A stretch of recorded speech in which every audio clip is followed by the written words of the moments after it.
Spider-Man has worn over 100 different suits across 6 decades of comics, films, games, and animation. Some are tech upgrades, some are alien parasites, and one is literally held together with a hoodie and spray paint. We're breaking down 15 of the most iconic, starting where it all began. A broke kid from Queens who somehow designed one of the most recognizable costumes in human history. Classic red and blue suit. A broke teenager in Queens with a sewing kit somehow produces one of the most professionally designed costumes in comic book history. That's the tension at the heart of this suit, and nobody ever adequately explains it. Peter Parker debuts this thing in August 1962, and it looks like it was made by a design studio, not a kid who can barely afford lunch.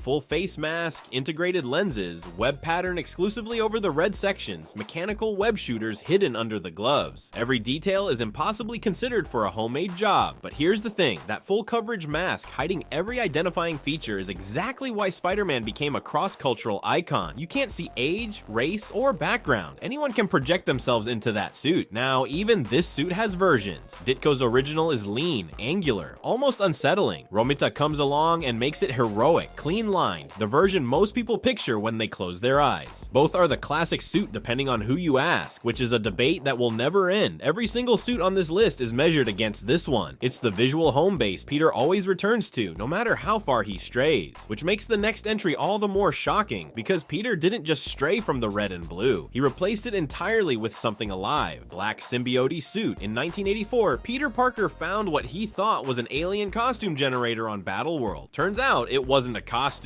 It was alive, and it wanted him. Here's the thing, a fan actually pitched the black costume concept to Marvel, and they paid him for it. But what started as a cool visual refresh became one of the most unsettling storylines in Spider-Man history. The design is radically stripped down, all black with a massive white spider stretching across the chest, white eyes, zero web pattern, clean, elegant, wrong, because the suit was bonding to Peter while he slept, taking his body out for joyrides, making him more aggressive, more dependent on the power it gave him. It enhanced everything, but it was slowly eating away at who he actually was. Near perfect metaphor for addiction. Gives you everything you want while quietly erasing you from the inside out. Peter eventually ripped it off using church bells, the sonic vibrations forcing separation in one of the most iconic scenes in comic history. But the suit didn't die. It found Eddie Brock, became Venom, and spawned an entire mythology that's still expanding today. Not bad for a fan suggestion, but if you think a suit that controls your body is disturbing, wait until you see what happens when Spider-Man jumps forward 100 years. Spider-Man 29-9 suit. Most Spider-Man suits start with a kid in a bedroom and a sewing machine. This one starts with a dead man's festival costume. Miguel O'Hara, a geneticist living in a corporate dystopia, didn't design his suit to fight crime. It was a Dia de los Muertos costume made of unstable molecule fabric, repurposed after a genetic accident rewrote his DNA with spider genes. A costume meant to honor the dead, now worn by a man who probably should be. The design reflects that. Dark blue, nearly black, with a red skull-like spider emblem that looks less like a friendly neighborhood logo and more like a warning label. Nothing about this suit says I'm here to help, but here's where it gets practical. Miguel operates in Nueva York 2099, a city built vertically. You can't just swing between buildings when the gap is a 1,000-foot drop into nothing. So the suit incorporates a light bite glider cape, turning freefall into controlled flight. And unlike Peter, Miguel's combat tools aren't mechanical. Organic talons on his fingers and toes, plus fangs capable of injecting venom. The suit doesn't add these, it accommodates them. Peter pulls punches. Miguel leaves claw marks. The whole package feels less like a superhero costume and more like a predator's natural coloring, which, given that it started as a tribute to the dead, feels uncomfortably appropriate. But if you think a death-themed suit from the future is unsettling, wait until you see what happens when you give Spider-Man a hoodie and an identity crisis. Scarlet Spider suit. Every other Spider-Man suit on this list looks like it was made by someone who had a plan. Ben Reilly's looks like it was made by someone who had 20 minutes and a can of spray paint, and that's exactly why it works. Ben Reilly is Peter Parker's clone, introduced during the infamous Clone Saga in 1994. He's got all of Peter's memories, all of Peter's abilities, and absolutely none of Peter's stability. So when he decides to become a hero, he doesn't build a sleek professional suit. He throws on a red bodysuit, cuts the sleeves off a blue hoodie, hoodie and spray paints a spider on his chest. Done. It looks like something a broke 22-year-old would assemble in a motel room, which is basically what happened. Here's the thing, that hoodie isn't just a fashion choice, it's a statement of impermanence. Peter's suits say I belong here. Ben's suit says I might leave tomorrow. The rough edges, the visible gear, nothing polished or finalized. It all reinforces that this is a guy who doesn't know if he's the real thing or just a copy pretending.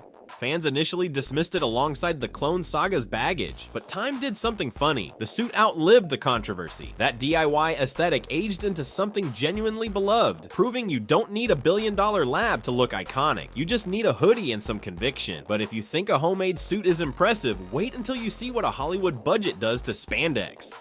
Sam Raimi classic suit. This suit had one job: convince an entire planet that a guy in red and blue spandex could be taken seriously on a movie screen, and it nailed it so hard that every superhero film since has been chasing the same formula. The most obvious difference from the comics is the raised silver webbing across all the red sections, creating this three-dimensional texture that catches light in a way flat ink never could. On screen, those webs made the suit look alive. The fabric underneath is a textured athletic mesh rather than flat spandex, and the colors run darker and richer than any comic version. It looks like something that exists in a world with gravity and weather. Here's the thing most people get wrong though. Everyone assumes this suit is mostly CGI. It's not. Practical suits were used extensively on set, with digital effects applied selectively for the wilder acrobatics. Then there's the organic web shooters, which remain one of the most controversial choices in Spider-Man history. Peter's webs just come out of his wrists like a biological function. It links his powers entirely to his body rather than his intellect, which some fans love for the body horror angle, and others hate for removing the genius inventor element. This suit set the template. Take a bright comic design, ground it in realistic textures, keep it faithful enough that fans recognize it instantly. But if you think practical webbing and darker colors are a big leap, wait until Tony Stark gets involved and turns Spider-Man into a walking weapons platform. Iron spider armor. Look at Peter Parker in 2006 and tell me you don't see a guy slowly turning into a corporate mascot. The Iron Spider armor, debuting in Amazing Spider-Man 529,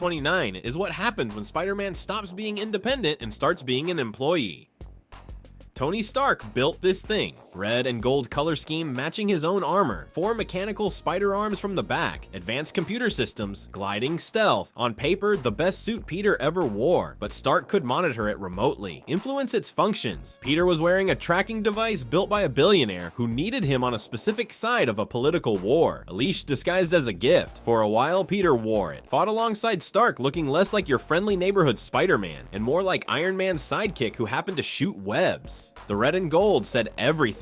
This wasn't Peter's suit, it was Tony's suit that Peter was allowed to borrow. The payoff comes when Peter strips the armor off, chooses moral autonomy over power, because being Spider-Man was never about the best tech, it was about personal judgment. The Iron Spider was always a physical representation of the temptation to surrender your thinking to someone who seems smarter or richer. It was never meant to be permanent, it was meant to be refused. But if the Iron Spider turned Peter into a corporate extension, the next suit strips everything back 80 years and trades technology for something far more dangerous. Atmosphere, Spider-Man Noir suit. Spider-Man Noir isn't just a suit, it's a statement. This version of Peter Parker hails from Earth 90214, a bleak 1930s world drenched in shadows and corruption. His costume dumps every bright color for a strict monochrome palette, a leather trench coat layered over a black tactical bodysuit, rugged military boots, and a utility belt loaded with pouches. His mask isn't your typical spandex face, it's a tight cowl with round reflective goggles that turn his eyes into ghostly mirrors. Before you roll your eyes at a Noir version packing heat, hear me out. Unlike your friendly neighborhood Spider-Man, Noir's operating in a Depression-era pulp environment where lethal force isn't just a threat, it's sometimes necessary. This Spider-Man carries firearms and isn't shy about using them, which clashes hard with the usual moral code but perfectly fits the brutal world he fights in. The suit's black and white design tells a story all on its own. It visually anchors Spider-Man in a time of economic despair and murky ethics. The trench coat and goggles signal that moral clarity is as smudged as the rain-soaked streets he prowls. He's less about bright heroics and more about walking that blurred line between justice and vengeance. This genre commitment is what makes the Noir suit so compelling, and you can't underestimate how much its dramatic deadpan persona boosted popularity, especially when it leapt into animated multiverse stories where his grim tone made him stick out like a coal mine in a candy store. But if you think a lack of color is surprising, wait until we dive into the vibrant world of Miles Morales' classic suit. Miles Morales' classic suit. Here's something people forget. Miles Morales didn't just show up with a cool black suit and start swinging. He showed up in a store-bought Spider-Man Halloween costume, and people told him it was disrespectful. A kid trying to honor a dead hero, and the response was basically, "Take that off, you look ridiculous." Which is,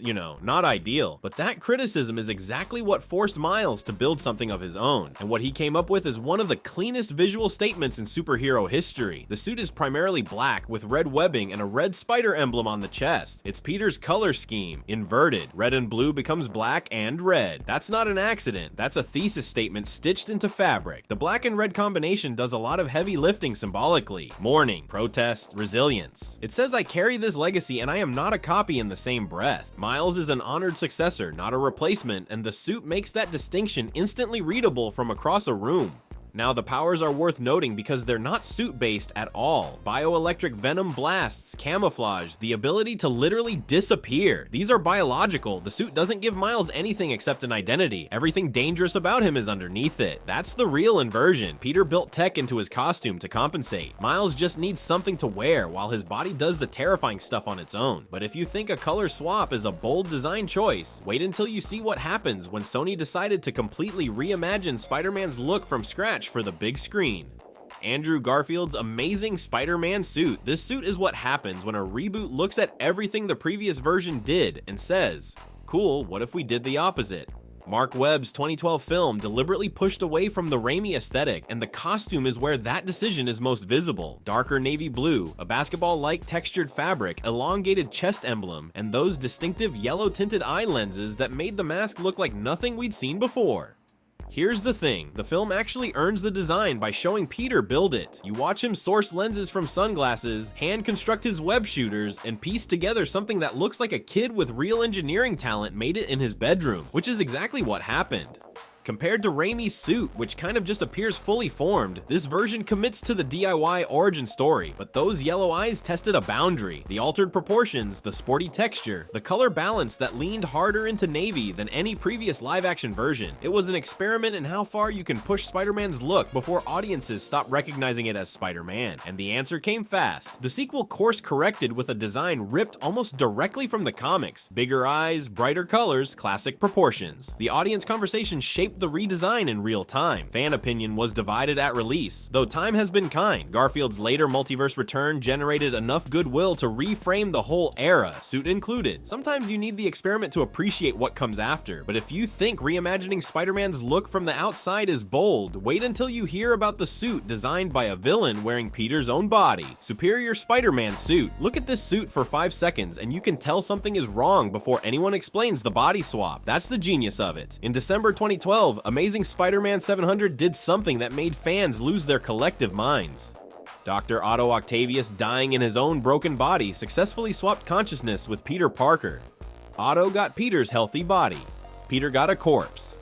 And then he died in it. Starting in January 2013, Otto redesigned the suit to match his vision of what Spider-Man should be. Darker tones replacing the blue, thin menacing eye slits, clawed fingertips, sharper, more angular web patterns, like someone took the classic suit and ran it through a Control Freak's optimization algorithm, which is exactly what happened. But the real changes were under the hood. Retractable mechanical arms, spider bots patrolling the city, enhanced sensor arrays. Otto didn't want to be Spider-Man. He wanted to be better Spider-Man, which meant surveillance, militarized efficiency, and zero tolerance. The suit wasn't built around Peter's moral code. It was built around Otto's belief that superiority meant total control. Fans initially rioted. Death threats to writers happened. But here's the thing. The arc actually worked. Otto genuinely tried to be better, sometimes succeeded, and the suit became this fascinating visual question mark. Can a villain's idea of superior ever produce a real hero? Turns out no. But it made for a hell of a story.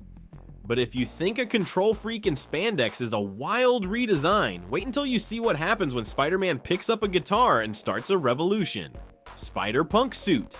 Spider-Man has always been about sticking it to the man. That's baked into the character, but most versions keep that rebelliousness as subtext. Hobie Brown from Earth-138 looked at that subtext and said, nah, we're making this loud.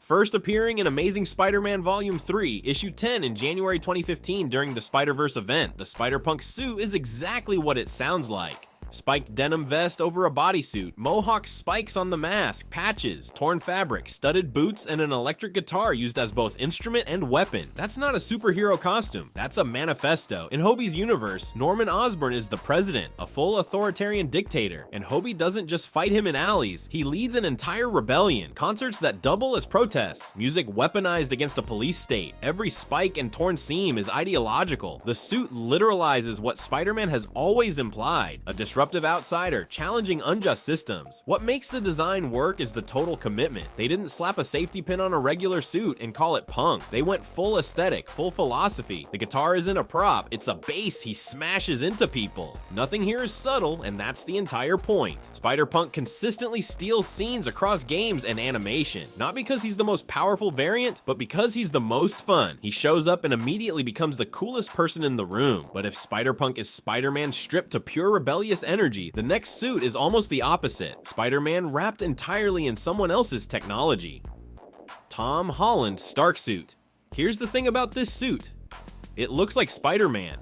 Red and blue, web pattern, spider on the chest. But pop the hood on this thing and it's basically a miniature Iron Man rig wearing a Spider-Man costume. Tony Stark built this for a 15-year-old kid from Queens and packed it with everything. An onboard AI assistant, multiple web shooter modes including taser webs and grenades, a surveillance drone deploying from the chest emblem, and a full heads-up display feeding Peter real-time combat data. That's not a spider suit, that's a military-grade weapons platform shaped like a teenager. But the real innovation is the eyes. Those mechanical lenses that widen and narrow give live-action Spider-Man comic-style expressiveness for the first time. Every previous film version had a static mask. Now you can tell if Peter's scared, confused, or cracking a joke, which is, you know, kind of important for a character whose entire appeal is emotional relatability. The tension baked into this suit's DNA is simple. Is this Peter's suit or Tony's? It looks like Spider-Man on the outside, but behaves like an Iron Man system on the inside. Peter gets access to Avengers-level tech before he's old enough to drive, and the movie knows this is a problem. The entire arc of Homecoming hinges on Tony revoking the suit, forcing Peter to fight Vulture in his homemade pajamas. The costume is simultaneously a gift and a crutch. Take it away, and you find out whether the kid underneath is actually a hero. Turns out he is, but the question lingered long enough to make the point. If you think the Stark suit blurred the line between Spider-Man and Iron Man, wait until Tony hands Peter the actual Armor MCU Iron Spider armor. Tony Stark offered Peter a spot on the Avengers at the end of Homecoming, and Peter turned it down. Noble choice, very responsible. Lasted about one movie, because when an alien spaceship parks itself over New York and a giant purple man starts collecting universe-ending jewelry, the homemade suit isn't gonna cut it. The Iron Spider deploys mid-freefall as Peter clings to Ebony Maw's ship, materializing around his body in a wave of nanotechnology. Same stuff powering Tony's most advanced armors. Here's what makes this suit different from everything before it. It's not fabric, it's segmented metal plating with a gold-accented spider emblem, and it moves like liquid when it forms. 4 mechanical spider legs deploy from the back, stabbing into enemies, bracing against walls, catching falling allies. Full life support means Peter can survive in vacuum, on alien worlds, on a planet that isn't even in our solar system. But here's where the emotional weight lands. This is a teenager in what is essentially a walking weapons platform. When Peter disintegrates on Titan, he's wearing the most advanced suit Tony ever gave him, and it doesn't matter. All that technology, all that protection, and he still turns to dust in his mentor's arms, saying he doesn't want to go. The Iron Spider is visual proof that Peter's world has escalated beyond anything neighborhood level. The suit can do almost anything, which only makes his vulnerability more devastating when it can't save him from what actually comes. But while the MCU was redefining Spider-Man through Stark technology, a completely different studio was asking a wilder question. What does Spider-Man look like when you build him from scratch with zero cinematic baggage? Insomniac Advanced Suit. In 2018, Insomniac Games did something genuinely bold. They looked at 60 years of Spider-Man costumes and said, "We're making our own," and the internet immediately lost its mind. The advanced suit keeps the classic red and blue, but slaps a massive white spider emblem across the chest, shoulders, and back. White accents run down the forearms, gloves, and boots. The whole thing looks like it was engineered by someone who actually knows what they're doing, because in-universe it was. This Peter has been Spider-Man for 8 years. He's not stitching spandex in his bedroom anymore. He's a professional, and the suit reflects that.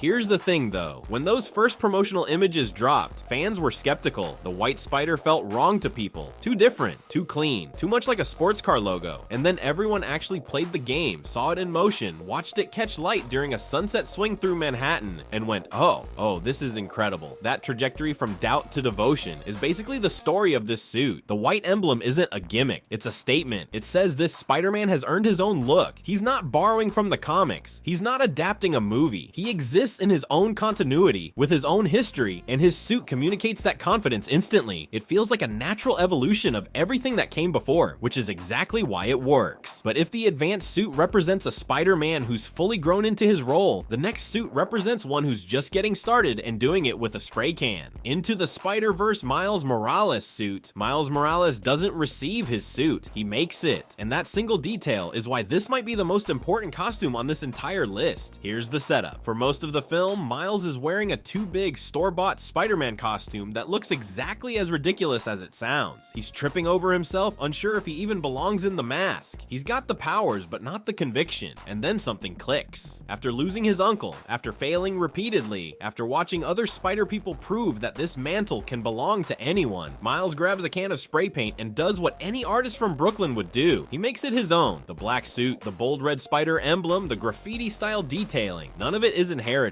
All of it is chosen. And then comes the leap of faith. That sequence where Miles falls upward into the city, fully committed, suit finished, soundtrack swelling, is widely considered one of the most emotionally powerful costume reveals in any Spider-Man media. Period. The animation style itself becomes part of the suit's identity. Halftone dots, dynamic comic book lighting, frame rate shifts that make every movement feel like a panel ripped from a living graphic novel. You can't separate the suit from the visual revolution happening around it. But here's what matters most. The spray paint isn't just style, it's thesis. The entire Spider-Man legacy, every suit we've covered, comes down to one idea. You don't inherit the mask, you earn it. You make it yours. Miles literally spray paints that philosophy into existence. Anyone can wear the mask, but only you can decide what it looks like. If you enjoyed this video and want to see more, click the video on the screen now.